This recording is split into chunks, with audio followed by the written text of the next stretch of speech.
Ouais. Bonjour à tous. Voilà. Nous allons recommencer par rapport à l'électricité gratuite à l'infini, où je vous avais expliqué comment s'emboîter un univers, etc. Pégase, arrête! C'est pas grave. Où le fonctionnement de l'univers va continuer à nous... Je vais vous expliquer pourquoi l'apport des étoiles continue à être avec une vie éternelle par notre vie sur Terre. En fait, comme vous savez, la Terre est un pôle magnétique. Un pôle nord et un pôle sud. Et froid. Nous, on est fait à 80% d'eau. Avec 3 sortes de chromosomes. D, Y, X. Lorsque on se déplace et qu'on fait un effort physique sur Terre, on produit une énergie qui produit la charge des pôles par induction. Ça veut dire que selon la hauteur de l'aurore polaire, parce que c'est l'aurore polaire qui est notre oxygène qui rejoint les pôles, l'aurore polaire permet de la charge des pôles centrales, qui lui est une section de câble précise qui voyage dans l'espace. Ce qu'il faut savoir aussi, c'est que quand... Je vais d'abord terminer ce que j'explique. C'est que, apparemment, tous les siècles, il y a eu des massacres d'enfants, comme du temps de l'étoile des 3 rois mages de Jésus-Christ, où on massacrait tous les enfants parce que le Messie allait naître. Ou aussi quand Moïse est né, où tout le monde a été massacré aussi, tous les enfants ont été massacrés parce que le Messie allait naître. Maintenant, en 1918, du moins moi, c'est ce que je sais, il y a eu une épidémie de la grippe espagnole. En 2000, il y a eu aussi, l'épidémie d'angine en Chine. Mais il faut savoir que si je peux déduire ça et vous l'expliquer, c'est que j'ai vu une étoile qui est née en octobre 1999, qui éclairait Jupiter et Saturne. Ma déduction est que, apparemment, pourquoi, je ne sais pas pourquoi, mais à chaque fois, il y a un taux de mortalité au début du siècle, comme si on ne voulait pas que cette étoile naisse. Et quand elle éclaire Saturne, elle ferait fondre. Saturne est une planète où les pôles sont chauds. Même si j'ai des personnes qui me disent que c'est faux. Mais moi, c'est ce que j'ai vu dans les documents scientifiques. Et à ce moment-là, quand le flux magnétique de la Terre, d'où on est, par le fait qu'on ait des électrons d'eau et qu'on ait un certain nombre, se rejoindrait sur les anneaux de Saturne et ferait fondre la glace des anneaux de Saturne et pourrait composer une zone. Il faut savoir que sur Saturne, il y a 12 lunes. Et il y en a plusieurs qui sont pleines d'eau. Donc, au niveau de l'eau potable, on n'a pas de problème.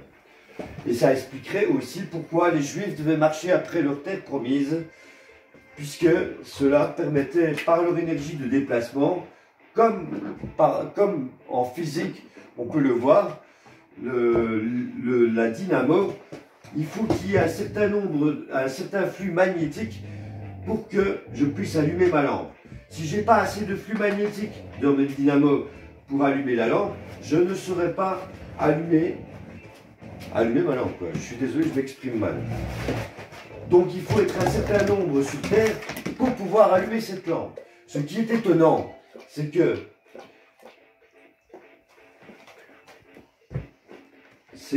pardon, excusez-moi, je perds un peu la tête, c'est difficile à m'expliquer parce que je perds... il faut 3 sortes de chromosomes parce que apparemment Saturne rejetterait l'hydrogène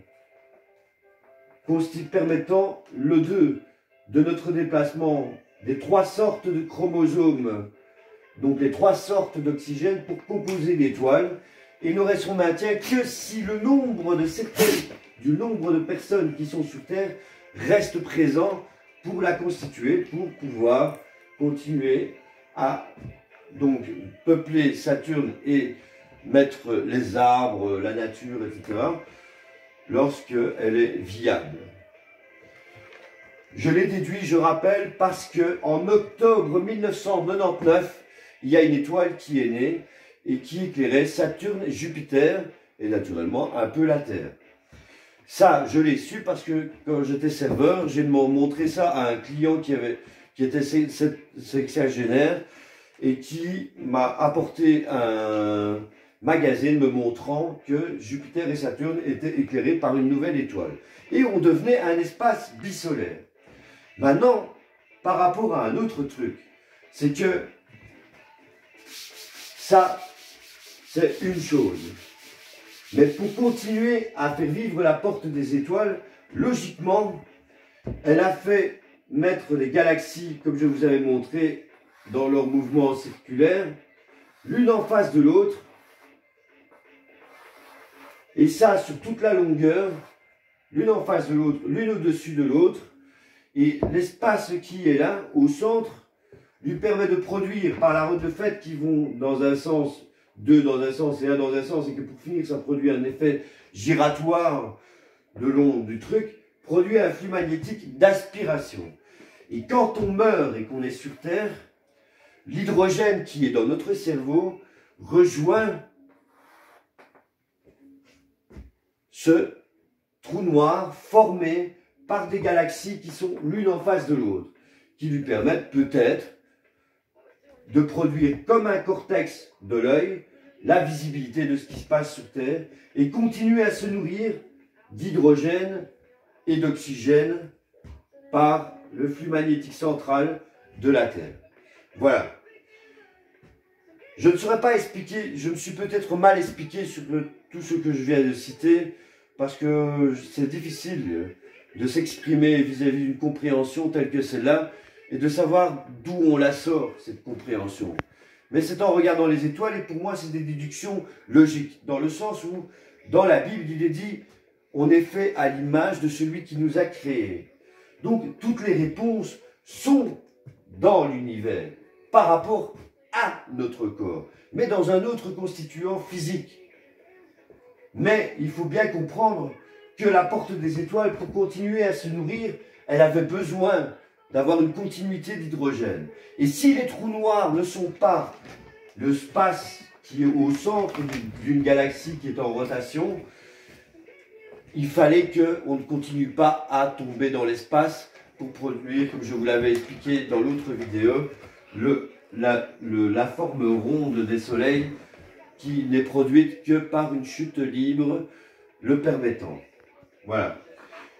J'espère que j'ai été assez explicite. Je n'ai pas tout exprimé comme il faut, mais j'espère que vous retrouverez plus ou moins vos galets et que dans l'électricité gratuite à l'infini, vous apprendrez à évoluer pour produire l'énergie qui nous permettra, lorsque on a une certaine vitesse, puisque ça monte à l'infini, le moteur à courant continu comme je vous l'ai cité, une fois qu'on atteint la Lune, on pourra avoir un effet de poussée énorme avec un moteur d'un courant continu et on pourra très vite atteindre Saturne si elle devenait viable.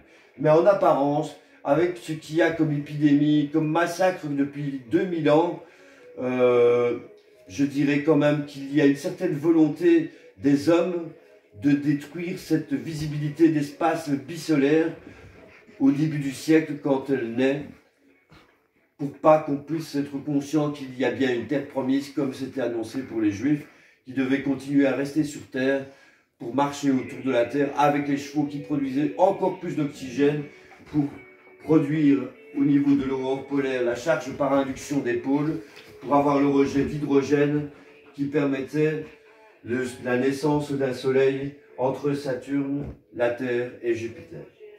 Je vous souhaite une très bonne soirée. Voilà, je vous ai fait mon expo. Elle était plus claire à la fin qu'au début, mais merci. Au revoir.